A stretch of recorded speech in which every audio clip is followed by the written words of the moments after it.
everyone! Magandang umaga sa inyong lahat. Ngayon, gusto ko lang i-flex sa inyo ang masarap na suha. Ayan guys, paborito ko tong suha na to dahil bukod sa masarap ay napakasustansya. Ang daming benefits ng suha. Ano bang makukuha natin pag kinahiligan natin kumain ng suha? Alam nyo guys, ang suha, bukod sa masarap, ay napakababa ng sugar nito. Ang glycemic index ng suha ay mababa. Kaya safe ito kung ikaw ay may diabetes. Pero, huwag nyo naman kainin ang buong suha, guys. So, ano nga ba ang benepisyo ng suha? Gaya na sinabi ko sa inyo kanina, na ang suha, bukod sa napakasarap, ito ay punong-puno ng sustansya na makakabuti sa ating katawan. Unang-una, nagpapabuti ng blood pressure.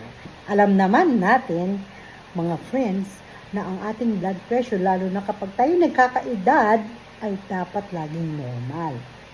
Makakaiwas din sa sakit sa puso.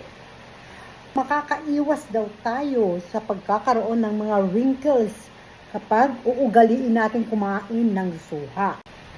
Makakatulong sa pagbabawas ng timbang.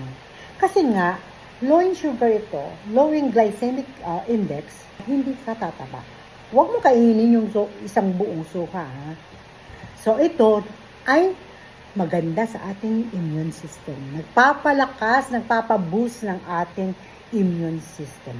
Panlaban sa virus at bakterya, makakatulong na labanan ang insomnia.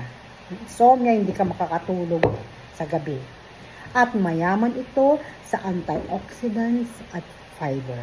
Guys, ang daming benepisyo ng suha. Kaya ugaliin natin kumain ng suha. Gawin nating part ito ng ating diet plan sa pang-araw-araw. Sana nagustuhan niyo ang ating video.